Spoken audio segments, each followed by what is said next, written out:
Bismillahirrahmanirrahim. Assalamualaikum warahmatullahi wabarakatuh. Alhamdulillah, alhamdulillahi hamdan katsiran thayyiban mubarakan fi mubarakan alaihi kama yuhibbu rabbuna wa yarda. Wa asyhadu an la ilaha illallah wahdahu la syarika lah wa asyhadu anna Muhammadan abduhu wa rasuluh. Ya ayyuhalladzina amanu taqullaha haqqa tuqatih wa la tamutunna illa wa antum muslimun. Ya ayyuhan nasu taqu rabbakumul ladzi khalaqakum min nafsin wahidah wa khalaqa minha zawjaha wa batha minhuma rijalan katsiran wa nisaa'a wattaqullaha alladzi tasaaluna bihi wal arham innallaha kana 'alaikum raqiba. Ya ayyuhalladzina amanu taqullaha wa qulu qawlan sadida yuslih lakum a'malakum wa yaghfir lakum dhunubakum wa may yuti'illaha wa rasulahu faqad faza fawzan 'azima.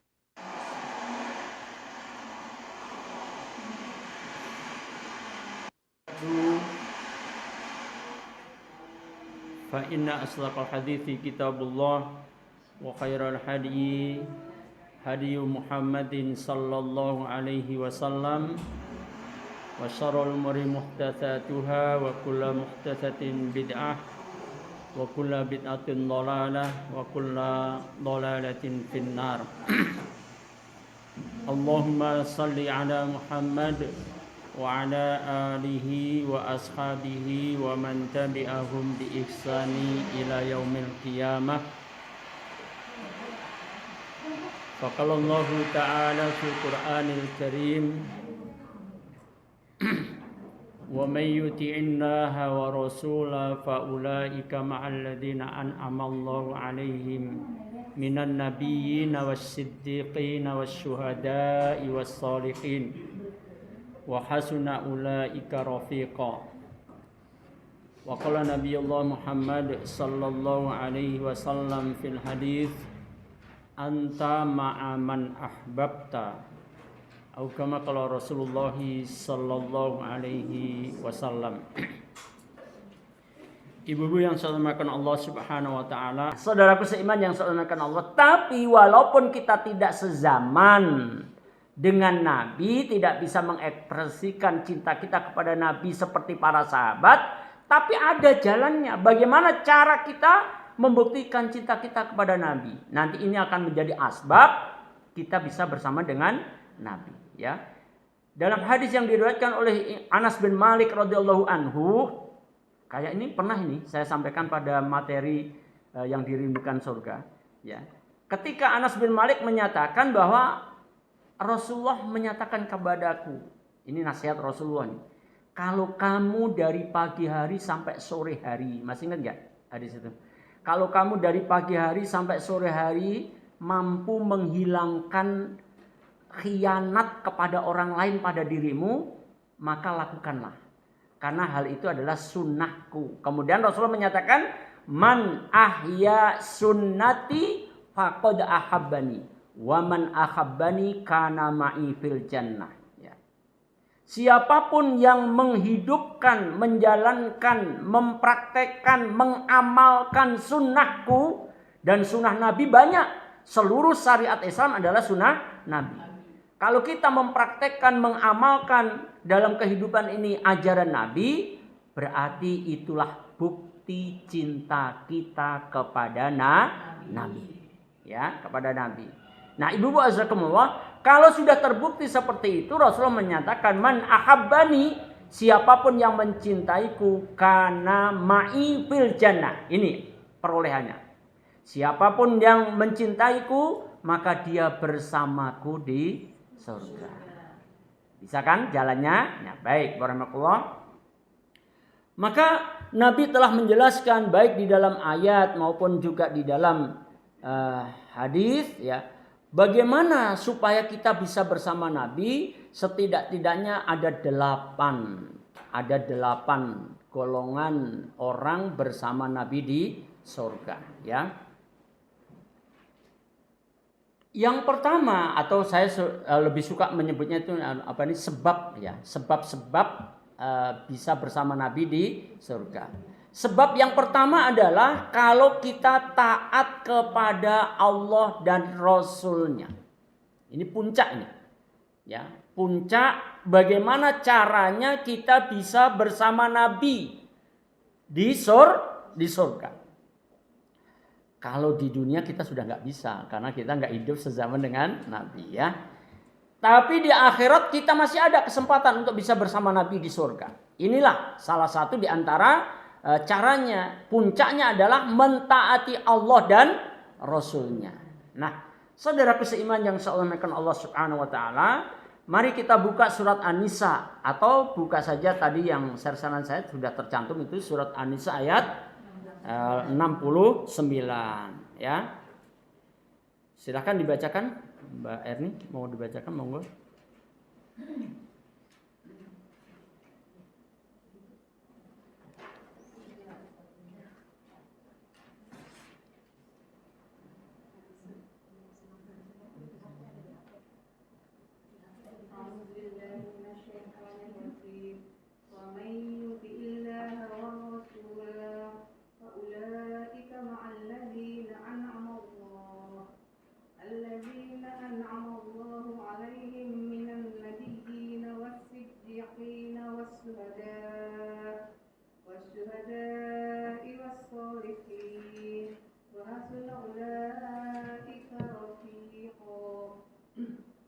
Dan barang siapa mentaati Allah dan Rasul Muhammad, maka mereka itu akan bersama-sama dengan orang yang diberikan nikmat oleh Allah, yaitu para nabi, para pencinta kebenaran, orang-orang yang mati syahid, dan orang-orang soleh. Mereka itulah teman yang sebaik-baiknya. Ya, baik, warahmatullah. Wa may yuti'illaha war rasula. Dan siapapun yang mentaati Allah dan Rasul-Nya, ya, faulaika, maka mereka ma'alladina an'amallahu alaihim. Mereka itu akan ma'a bersama alladina, orang-orang yang an'amallahu alaihim, yang dikaruniai nikmat. Sekaligus ayat ini juga untuk mentafsirkan kalimat siratal ladzina an'amta alaihim. Kalimat itu ada dalam surat apa? Surat Fatihah, ya. Setelah kita memohon kepada Allah, ihdinas siratal mustaqim, siratal ladzina an'amta alaihim, ya. Maka tafsirnya ayat ini, ya. Kita minta sirat yang mustaqim, sirat yang lurus, yaitu sirat atau jalannya orang-orang yang engkau karuniai nikmat. Siapa saja itu? Yaitu jalannya para nabi, jalannya as-siddiq, jalannya as-syuhada, jalannya as-solihin. Tersebut dalam ayat 69 ayat surat An-Nisa ini, ya. Faulaika ma'alladina an'amallahu alaihim minan nabiyyin was-siddiqin wasyuhada was-solihin. Dan tentu ibu-ibu azakumullah, kalau kita melihat asbab nuzulnya ayat ini berkaitan dengan tadi yang saya ceritakan. Ada sahabat yang namanya Rabi'ah bin Ka'ab al-Aslami. Siapa Bu namanya? Coba ibu lihat itu di dalam apa ini? Serseran tadi di poin yang ketiga, ya, di poin yang ketiga, ya, Rabi'ah bin Ka'ab al-Aslami radhiyallahu anhu. Kisah inilah yang menjadikan asbab turunnya ayat tadi, ayat 69 dari surat An-Nisa. Singkatnya, ketika Rabi'ah bin Ka'ab al-Aslami ditanya oleh Rasulullah, "Sal, kamu minta apa?" "Mintalah." Ya, mintalah. Maka kemudian Rabi'ah bin Ka'ab menyatakan, "As'aluka murafaqataka fil jannati." Ya, aku minta kepadamu ya Rasulullah agar aku bisa mendampingimu. Murafaqata, mendampingi ka, mendampingimu di mana? Fil jannah. Itu saja yang diminta. Ya. Kemudian sampai akhir, ya, dan Oleh sebab itulah dengan kisah ini kemudian Allah menurunkan surat An-Nisa ayat 69. Ada jaminan dari Allah Subhanahu wa taala, siapapun yang mentaati Allah, siapapun yang mentaati Rasulullah, mereka akan bersama dengan kelompok orang yang dikaruniai nikmat oleh Allah, yaitu para nabi, termasuk Nabi Muhammad. Berarti kalau kita mengikuti, kalau kita mentaati Allah, mentaati Rasul, kita bisa bersama dengan Nabi. Tidak hanya itu, kita juga bisa bersama dengan As-Siddiq, orang-orang yang senantiasa jujur, selalu menganggap benar, ya, tidak ragu-ragu dengan apa yang disampaikan oleh Rasulullah Sallallahu Alaihi Wasallam. Ya, Ibu rahmatullah, ya, apakah ada orang yang ragu-ragu dengan yang disampaikan oleh Rasulullah? Ada orang yang tidak percaya dengan yang disampaikan oleh Rasulullah? Banyak, Ibu rahmatullah. Saya pernah masuk dalam grup WA, ya, yang kemudian akhirnya saya nggak kuat juga, saya keluar. Wah, ini kayaknya grupnya mengajak sesat ini, ya. Walaupun itu perdebatan luar panjang, yang panjang lebar perdebatan tentang apa? Azab kubur, ya. Ada salah satu ustadz yang ada di dalam grup itu, dia menyatakan tidak ada itu azab kubur. Alasannya apa? Amalnya saja belum dihisab, masuk diadab. Ini logika namanya, main logika dia. Ya, dia tidak paham. Bukankah Nabi kita mengajarkan supaya kita berdoa, minta perlindungan dari 4 hal? Salah satu di antaranya adalah berlindung dari azab kubur. Kapan itu doa itu kita kita mohonkan kepada Allah? Di saat kita tasyahud akhir. Allahumma inni a'udzubika min adzabi jahannam wa min adzabil qabri wa min fitnatil mahya wa mamati wa min syarri fitnatil masiihid dajjal. Rasulullah saja ngajari untuk berlindung dari azab kubur. Berarti azab kubur ada nggak? Ada. Panjang lebar tetap nggak mau kembali. Menyatakan tidak ada azab kubur itu. Ah, ini repot nih orang begini. Udah, saya keluar aja dari grup itu. Nah, saudaraku seiman, ada ternyata orang yang seperti itu. Ya, merubah-rubah ajaran Nabi juga ada. Yang seperti tadi. Masa ada umroh ke Eropa? Halo? Orangnya masih hidup itu loh. Mestinya MUI segera mengambil tindakan ini, mumpung direkam ini. Ya. Mestinya MUI segera mengambil tindakan. Yang kemarin mereka kelompoknya masuk Istiqlal. Kemudian mereka nyanyi-nyanyi di dalam Istiqlal sebelum kedatangannya Paus. Ya. Kelompok itulah, ya. Kiainya yang ngomong seperti itu, ya. Masya Allah, gimana itu? Jangankan umroh ke Eropa, jenengan umroh ke Madinah tidak sah. Umroh ke Madinah tidak sah. Halo? Siapa yang mau nentang? Ayo. Ustadz mana yang mau nentang pernyataan saya ini? Siapapun yang umroh ke Madinah tidak sah, apalagi ke Eropa. Halo? Umroh itu pasti di Mekah. Dan pasti di dalam Masjidil Haram saja, nggak keluar. Kok begitu? Iya. Tawaf. Tawaf itu apa? Keliling Ka'bah. Ka'bah adanya di mana? Di Mekah kan? Mau keliling kuburannya Nabi? Enggak bisa, ya. Setelah tawaf, kemudian sa'i. Sa'i ada di mana? Ya di dalam Masjidil Haram juga sekarang. Antara Bukit Sofa dan Marwah 7 kali. Setelah itu tahalul. Apa itu tahalul? Potong rambut. Apa ibu? Udah nanti saya potong rambutnya di samping makam Rasulullah saja. Begitu. Ya enggak sah. Walaupun Masjid Nabawi juga masjid yang utama, tapi bukan di sana tempat tahalulnya. Halo? Malah ada kiai ngaku kiai, ajengan ngaku ajengan, ya. Malah ngajak umroh ke Eropa. Masya Allah. Kemudian menunjukkan dangkalnya ilmu fikihnya, kemudian mendajjal-dajjalkan imam Masjidil Haram, imam Masjid Nabawi. Asbab apa? Asbab mereka menuduh bahwa imam Masjidil Haram, imam Masjid Nabawi kalau baca Fatihah dalam sholat tidak pernah baca bismillah. Dajjal itu. Masya Allah. Ini orang menunjukkan dangkal ilmunya ini. Ya. Masya Allah. Kok bisa begitu ya? Nah inilah fitnah akhir zaman. Ya, fitnah akhir zaman, hati-hatilah. Ya. Dijamin oleh Allah Subhanahu wa taala kalau kita mentaati Allah, mentaati Rasul. Ya, sudah dijelaskan oleh Rasulullah semuanya, tidak ada satupun yang ditinggalkan oleh Rasulullah. Yang menjadikan kita masuk surga, menjadikan kita terhindarkan dari api neraka, semuanya sudah dijelaskan oleh Rasul. Enggak usah neko-neko. Halo? Enggak usah neko apa Bu? Enggak usah neko-neko apa sih? Jawa Timuran apa? Oh, iya. Enggak usah macam-macam. Wes ora usah menempuh jalan baru. Jalan baru mah itu adanya di dunia.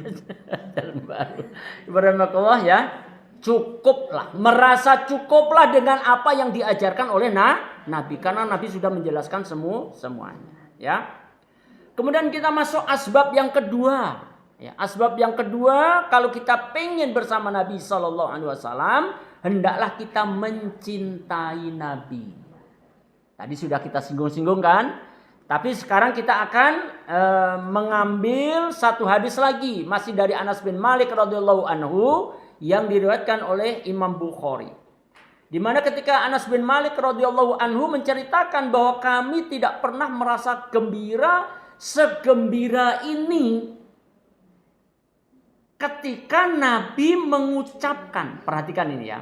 Jadi Anas bin Malik sedang menggambarkan para sahabat termasuk beliau sendiri merasa kegembira yang luar biasa, merasa senang, merasa bahagia yang luar biasa setelah Nabi mengucapkan kalimat ini. Apa kalimatnya dalam poin kedua itu?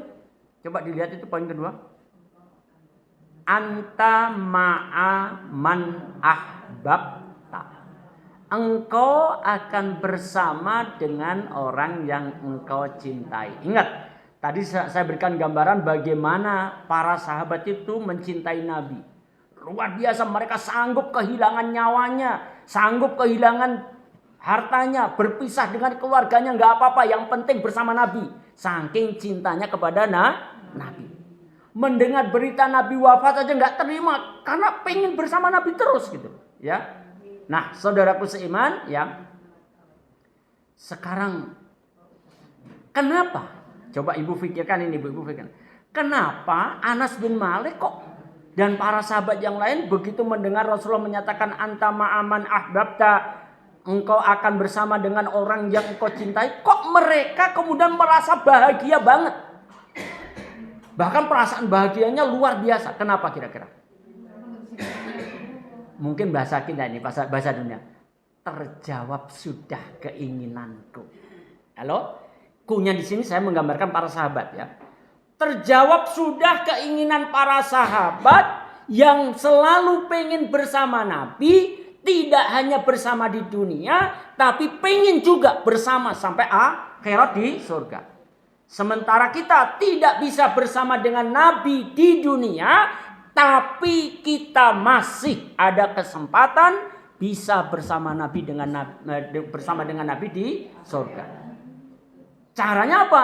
Salah satu diantaranya adalah mencintai Nabi. Pembuktian cintanya Nabi apa?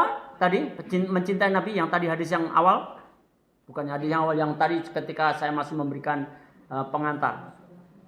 Ahya sunnatin Nabi, menghidupkan ajaran Nabi, mengamalkan ajaran Nabi, ya.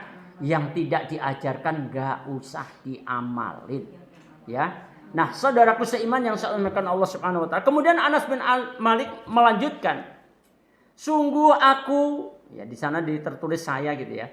Aku senangnya membaca aku ya. Sungguh aku mencintai Nabi Sallallahu Alaihi Wasallam, juga mencintai Abu Bakar, juga mencintai Umar.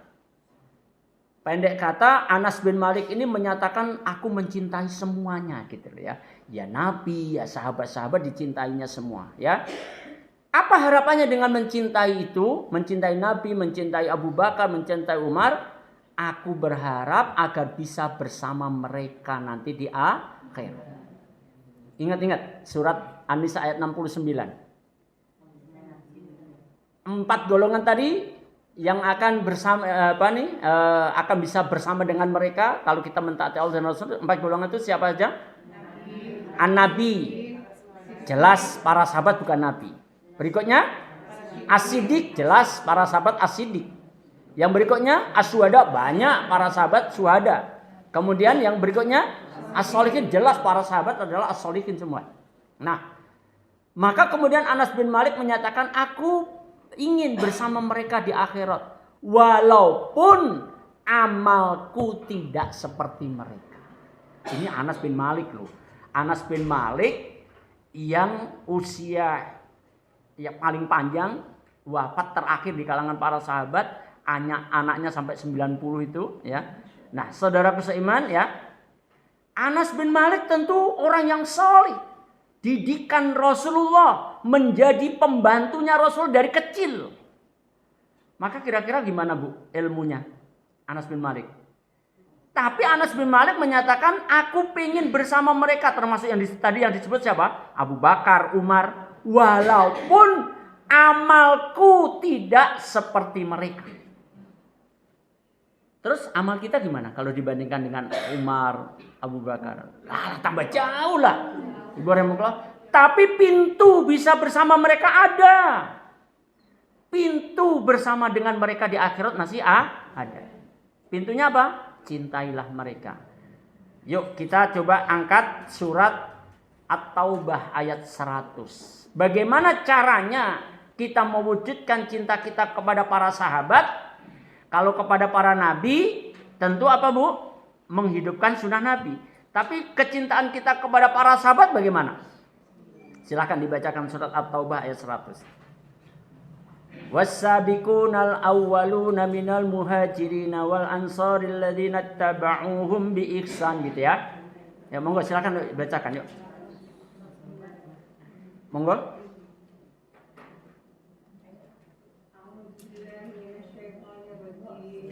Was-sabiqunal awwaluna minal muhajirin wal ansari walladzina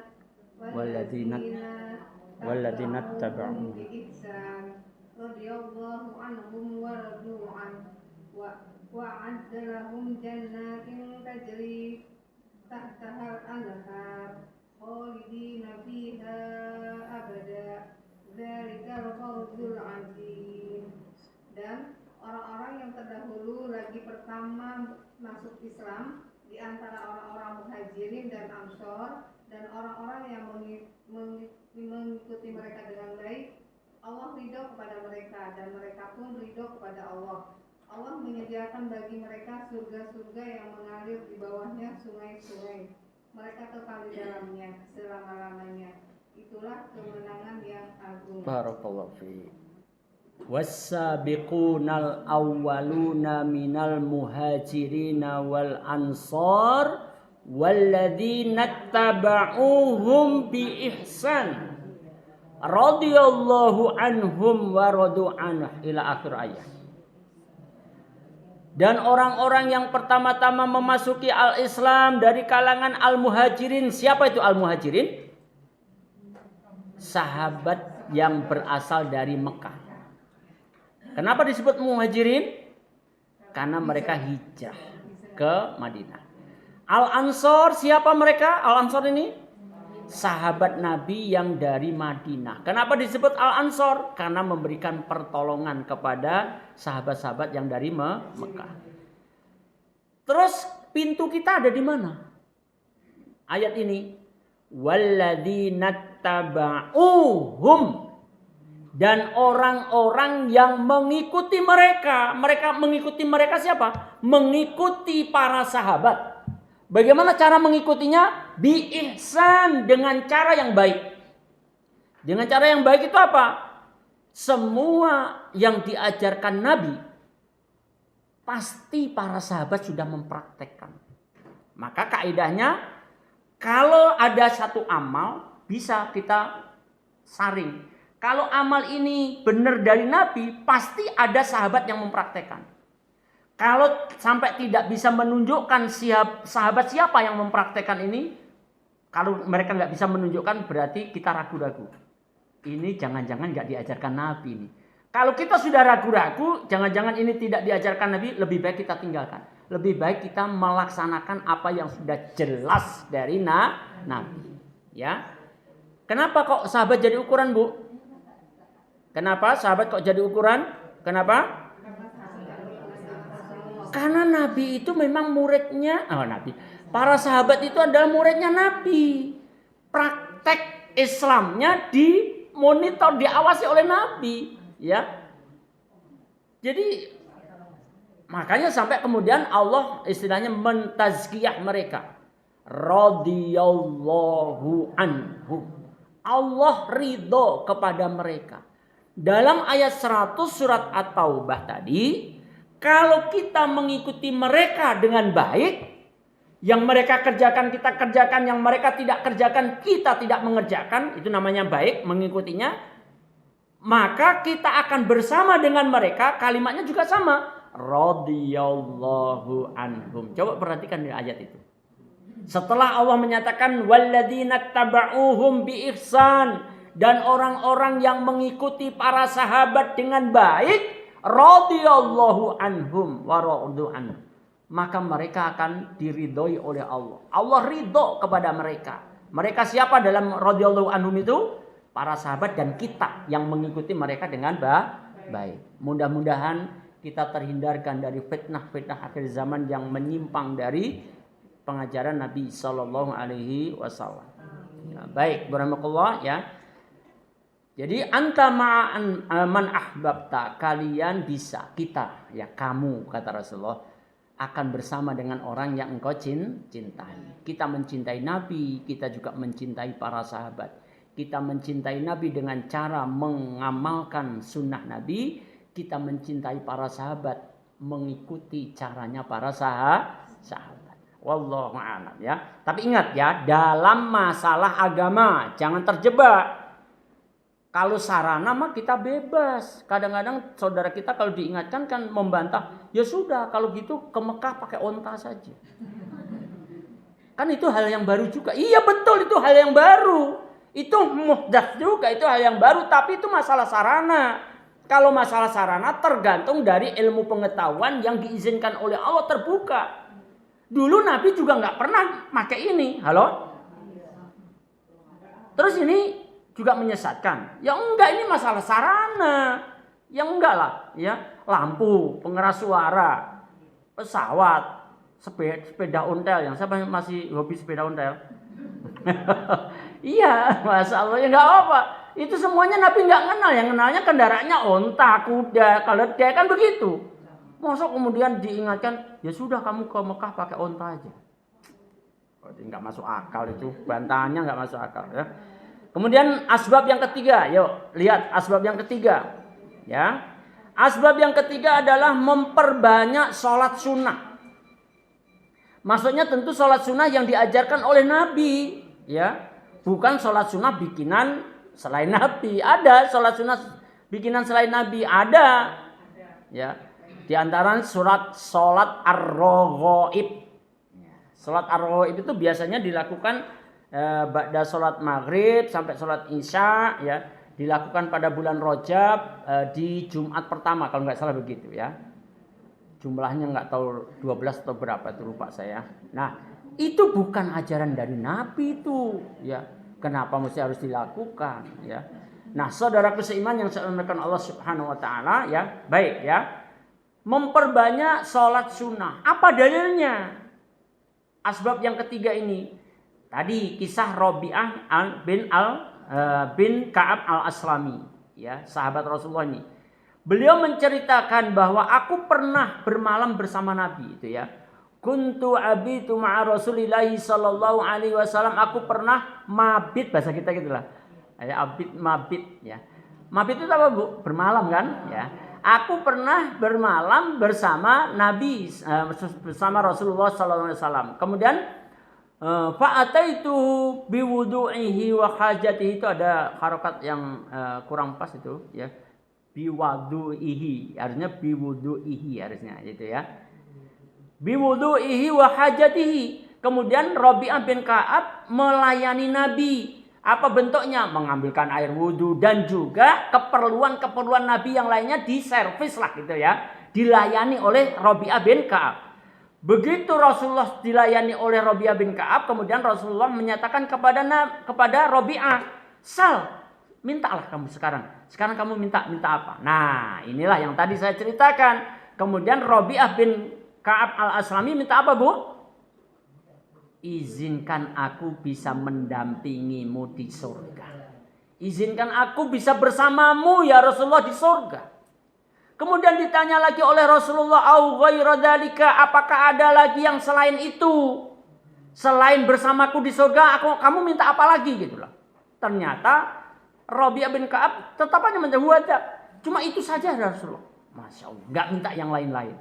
Maka kemudian Rasulullah bersabda, "Fa'inni ala nafsika." Maka bantulah aku dalam mewujudkan keinginanmu itu. Keinginan Rabi'ah bin Ka'ab apa, Bu? Pengen bersama Nabi atau pengen mendampingi Nabi di surga.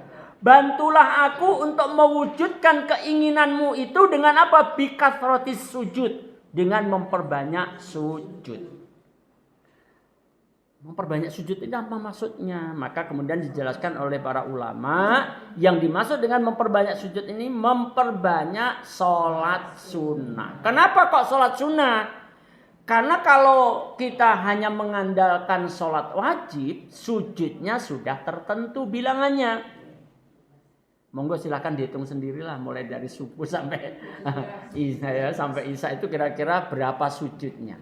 Kalau kita hanya mengandalkan sholat wajib saja, maknanya maka hitungan sujudnya tetap. Tapi ini Rasulullah menggunakan kalimat bikasrotis sujud. Perbanyaklah sujud. Supaya kita lebih banyak sujud kita kepada Allah, ya harus memperbanyak mengerjakan sholat sunnah. Tentu ingat catatannya, sholat yang diajarkan Nabi. Semaksimal mungkin yang sudah kita ilmui, kita mengerjakannya, ya mengerjakannya. Nah, saudaraku seiman, kemudian asbab yang keempat untuk bisa bersama Nabi adalah hendaklah kita berakhlak mulia. Ya, ingat kaitannya dengan akhlak ini, berahmatullah. Orang yang dirindukan surga ada berapa? 4. Yang kedua siapa? Golongan apa yang kedua? Hafidhil lisan. Hafidhil lisan, menjaga lisan itu berkaitan dengan akhlak. Ya. Makanya sampai saya jelaskan ada wanita yang malamnya sholat, siangnya puasa, sodakohnya banyak. Ini Abu Hurairah yang menceritakan. Tapi kata Abu Hurairah, tapi wanita itu suka nyakiti tetangganya dengan lisannya. Sontak Rasulullah bersabda, tempatnya di neraka. Padahal digambarkan memang keadaannya jadi ibadahnya malam sholat, siang puasa, sodakohnya banyak. Tapi ternyata nggak bisa menjaga lisannya. Pantas kalau Rasulullah mewasiatkan, menasihati Mu'az bin Jabal, kuffa alaika hadza. Jaga olehmu akan hal ini, ya. Nah, saudaraku seiman yang saya muliakan Allah Subhanahu wa taala, berakhlak mulia menjadi sebab kita bisa bersama dengan Nabi di surga. Sebagaimana hadis yang diriwayatkan dari sahabat Jabir radhiyallahu anhu bahwa Rasulullah sallallahu alaihi wasallam bersabda, "Inna min ahabbikum ilayya wa aqrabikum minni majalisan yaumal qiyamati ahasinakum akhlaqan." Ya. Sesungguhnya orang yang paling aku cintai, Masya Allah, paling aku cintai kata Rasulullah ya. Seneng gak kalau dicintai Rasulullah? Tentulah ya. Sesungguhnya orang yang paling aku cintai dan yang paling akrabikum minni majalisan yaumal qiyamah, yang paling dekat duduknya denganku nanti di hari kiamat adalah mereka yang baik akhlaknya. Masya Allah. Jadi dengan modal akhlak, karena memang Islam itu dalam hadis Jibril itu lengkap. Iman, Islam, ihsan. Ihsan inilah akhlak. Nah, saudara-saudara ya. Maka perhatikan bahwa kita dan keluarga kita mudah-mudahan di penutup hidup ini terbangun dengan akhlak yang mulia ya. Hadis ini diriwayatkan oleh Imam At-Tirmizi dan dinyatakan sahih oleh Syekh Nasiruddin Albani rahimahullah taala. Kemudian asbab yang kelima ya. Asbab yang kelima supaya kita bisa bersama Nabi di surga adalah memperbanyak sholawat kepada Nabi. Ya. Jangan segan-segan untuk disenggang-senggang waktu itu isi dengan sholawat. Ada seorang sahabat Ka'ab namanya, beliau sampai punya tekad, ya Nabi, kalau begitu seluruh doaku akan aku isi dengan sholawat saja. Enggak minta apa-apa. Kalau doa cuma sholawat saja. Masya Allah. Kenapa kok dengan sholawat bisa mendekatkan kita kepada Rasulullah? Bisa bersama dengan Rasulullah di surga. Sebagaimana hadis yang diriwayatkan oleh sahabat Abdullah ibnu Mas'ud radhiyallahu anhu. Bahwa Nabi SAW bersabda, Aulan nasi bi yaumal qiyamati aktsaruhum alayya sholatan. Ya. Manusia yang paling utama, maksudnya yang paling dekat denganku di hari kiamat adalah mereka yang banyak sholawat kepadaku. Didukung dengan hadis yang tidak tercantum dalam catatan itu. Di dalam satu kitab Wad'u ar-Rasuli ummatihi ya, perpisahan Rasul dengan umatnya, ada satu hadis saya nukilkan ini. Hadis yang diriwayatkan oleh Imam An-Nasa'i dalam kitab Sahih An-Nasa'i ya. Bahwa Nabi SAW bersabda, Innallahi malaikatan sayyakhina fil ardi yuballighuni min ummati salam. Ya. Bahwa sesungguhnya Allah itu punya malaikat. Malaikat itu kerjanya ya sayyakhina fil ardi, keliling dunia. Apa kebutuhannya? Apa tugasnya malaikat ini? Yuballighuni min ummati salam, untuk menyampaikan salam-salam umatku itu kepadaku. Masya Allah. Jadi kita kalau lagi sholawat, salam kepada Nabi itu, ternyata ada malaikat yang ngambil ucapan kita itu, kemudian disampaikan kepada Nabi. Nabi sekarang ada di mana? Di alam barzah. Udah nggak bisa terjebak lagi. Ya, di alam barzah. Untuk bisa nyampe salam kita ke sana, untuk bisa menyampe salam kita, sholawat kita kepada Nabi ke sana, ternyata berdasarkan hadis ini, ada malaikat khusus yang ditugaskan oleh Allah. Lafal yang dalam kitab ini pendek, tapi ada penjelasannya bahwa malaikat itu ketika berhadapan dengan Nabi kemudian menyampaikan, wahai Nabi, ini salam dari Erni binti siapa? Ayahnya. Ya, si Fulanah binti Fulan. Jadi nama kita disebut. Ya. Ini adalah salawat dan salam dari Fulanah bin Fulan. Semakin banyak kita menyampaikan salawat dan salam, maka nama kita akan sering disebut di hadapan Nabi. Kalau nama kita sering disebut di hadapan Nabi, maka kita semakin dikenal oleh Nabi. Di samping nanti bahasan yang lain, Nabi mengenal kita karena muka kita bercahaya, tangan kita bercahaya, kaki kita bercahaya. Apakah muka ibu sekarang bercahaya? Wah, bukan wanita surga kalau yang ini. Ini kaitannya dengan telaga, ya. Nabi menyatakan muka mereka, bahkan bahasanya muka mereka belang gitu ya. Belang itu maksudnya bercahaya. Karena air wudu. Bekas wudu. Nah, saudara ya. Nah, inilah kesempatan, perbanyak sholawat dan salam kepada Nabi di senggang-senggang waktu, nggak usah nunggu harus dalam sholat, enggak, ya, di senggang-senggang waktu sholawat dan salam kepada Nabi. Mudah-mudahan nama kita semakin dikenal oleh Nabi. Sebab yang keenam, ya, kita masuk sebab yang keenam, menyantuni anak yatim, suka menyantuni anak yatim, ya. Sebagaimana diungkapkan dalam hadis yang diriwayatkan dari sahabat Sahal bin Sa'ad radhiyallahu anhu, bahwa maksudnya adalah Sahal bin Sa'ad radhiyallahu anhu berkata bahwa Rasulullah sallallahu alaihi wasallam bersabda, "Ana wa kafilul yatimi fil jannati wa hakadha," ya. "Ana wa kafilul yatimi fil jannati hakadha," ya. Aku dan orang yang suka nyantuni anak yatim, kalau ibu suka nyantuni anak yatim, kalau kita suka nyantuni anak yatim, kata Rasulullah, aku dan kita, ya, kita suka nyantuni anak yatim, aku dan mereka ini, ya, di surga kelak seperti ini. Sambil Rasulullah memberikan kode dua jarinya, jari tengah dan jari telunjuk. Ini menggambarkan dekat atau jauh? Dekat. Ini hanya digambarkan oleh Rasulullah bahwa Rasulullah dengan orang-orang yang suka nyantuni anak yatim itu nanti di surga kedudukannya seperti ini. Dekat banget. Masya Allah. Ya, bersama Nabi di surga. Ya. Kemudian poin yang ketujuh ini agak khusus nih. Poin ketujuh ini agak khusus kaitannya dengan anak. Ya, dengan anak dan khusus anak wanita. Ya. Khusus anak wanita. Kenapa kok bahasanya khusus anak wanita ya? Karena Ibu rahimakumullah, bukankah nyaris di lapisan muka bumi ini setiap peradaban mesti bahasa kita menomorduakan anak perempuan. Ya, lebih mengutamakan anak laki-laki. Itu secara umum begitu ya. Bahkan di zaman jahiliyah anak perempuan sampai nggak ada harganya, betul nggak?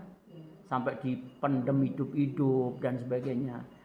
Rasanya kalau punya anak wanita tuh aib gitu. Itu zaman jahiliyah ya, zaman jahiliyah. Maka Islam tidak memperbolehkan seperti itu. Nah, dalam bahasan poin 7 inilah mendudukkan anak wanita itu. Kalau kita sebagai orang tuanya mendidiknya dengan baik, mendidiknya menjadi anak yang solehah, justru menjadi sebab kita bisa bersama dengan Nabi di surga.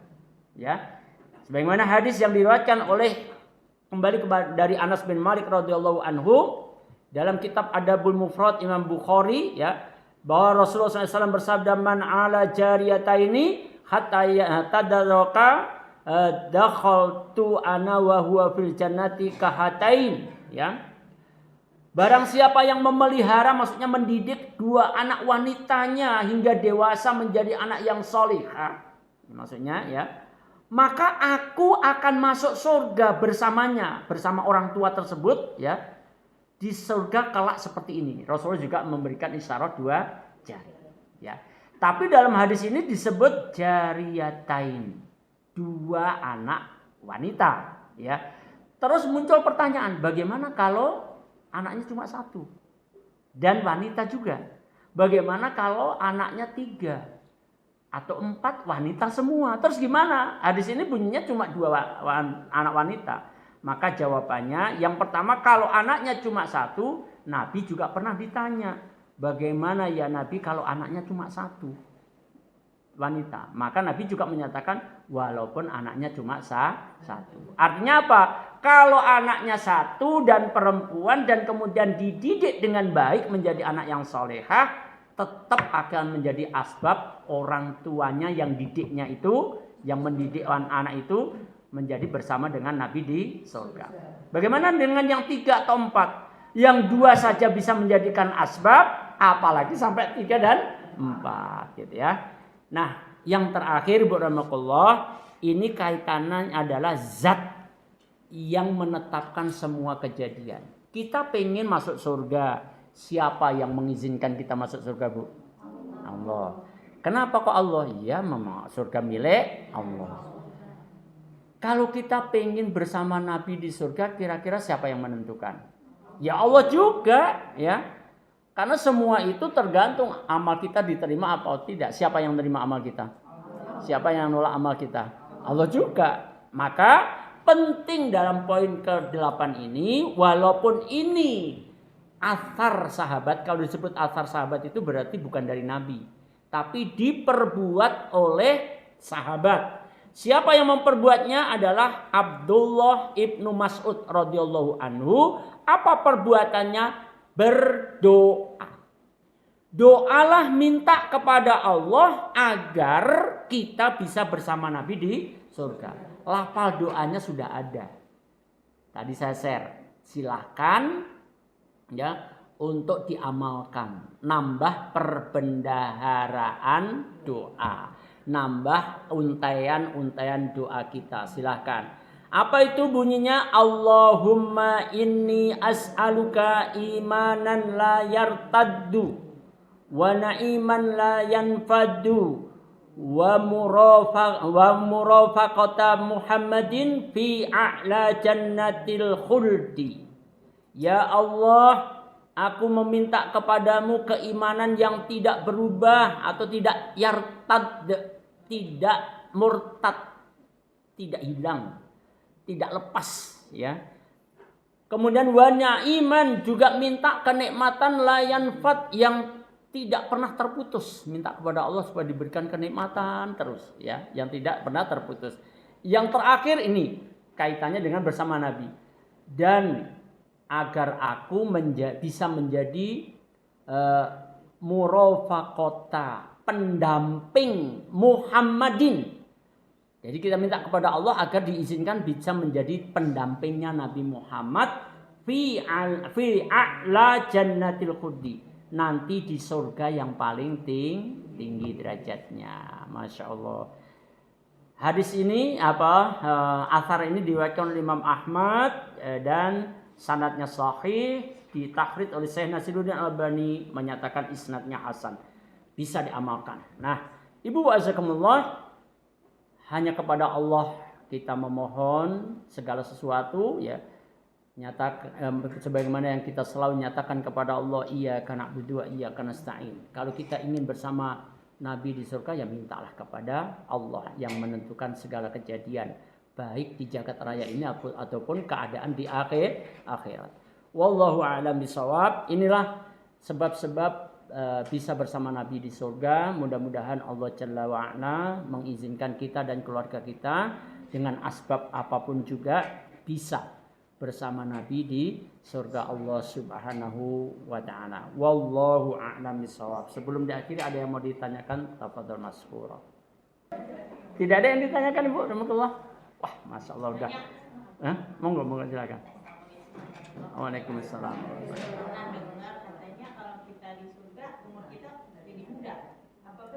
Naam, antara 30 sampai 33 tahun.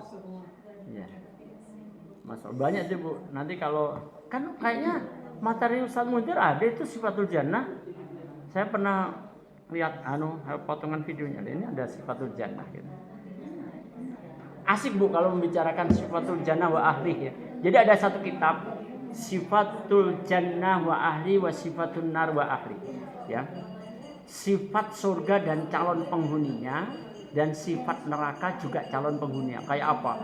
Itu kalau bicara surga ya kita seneng, tapi kalau bicara neraka ya kita takut banget gitu ya.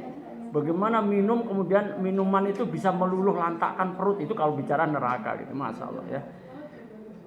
Gambaran Ibu punya rumah, maaf bukan berarti ini. Kira-kira kafling Ibu berapa? Rumah yang Ibu tinggali. Kaflingnya berapa? Ya, kaflingnya lah, kafling rumahnya berapa? Ya.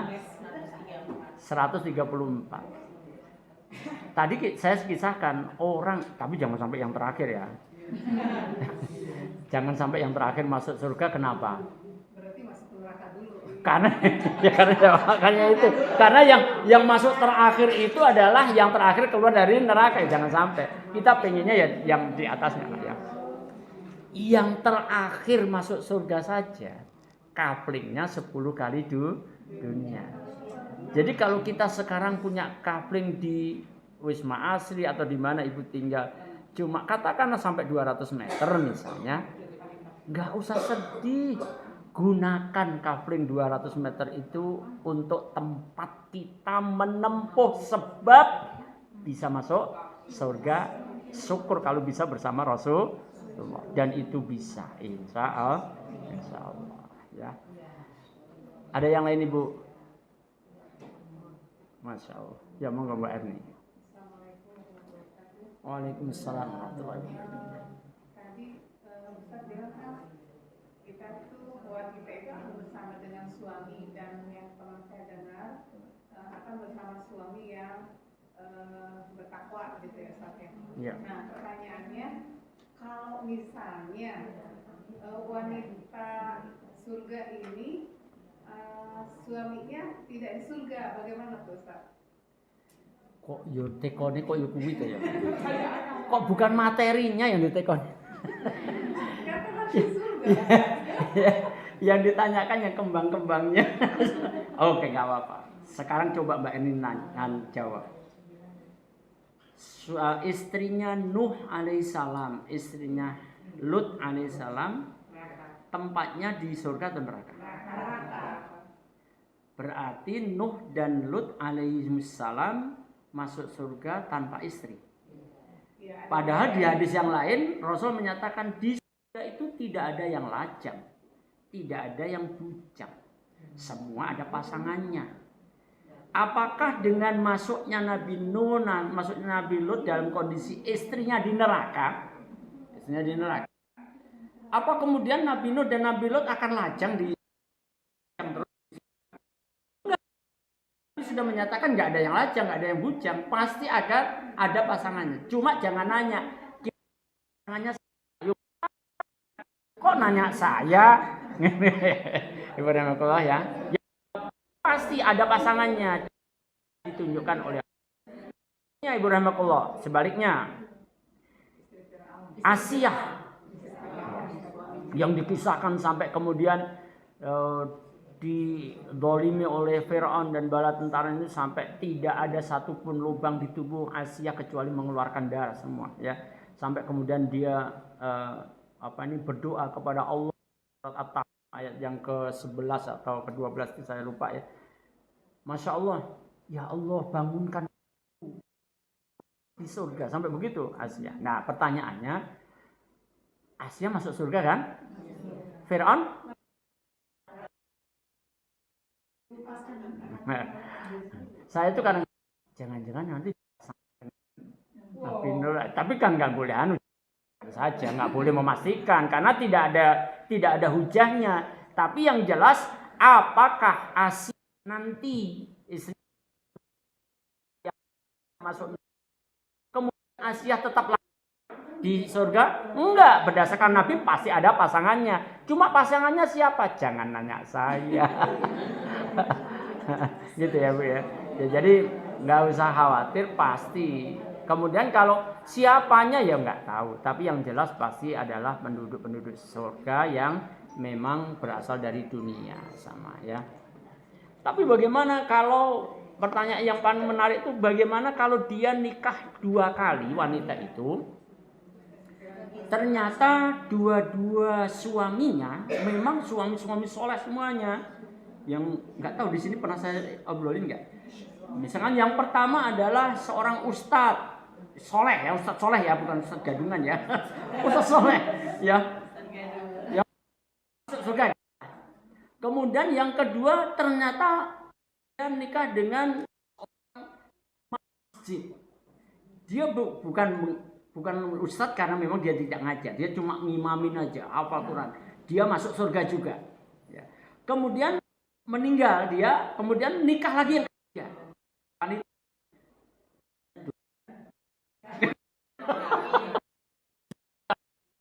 Gitu aja udah kepancing loh. Masya Allah. Kemudian ya nggak apa-apa nikah lagi yang ketiga dengan marbot masjid. Tapi jangan rendahkan marbot ya. Marbot ini ternyata juga masuk surga. Suaminya dunia masuk surga semua. Siapakah suaminya wanita ini di surga? Apa suaminya 3? Ada hadisnya. Yang ada hadis itu suami istrinya banyak. Halo? Oh apa Mbak? Nggak terima? Oh nggak terima. Oh memang begitu dalilnya. Ibu, terus gimana jawabnya? Siapa suaminya wanita ini di surga?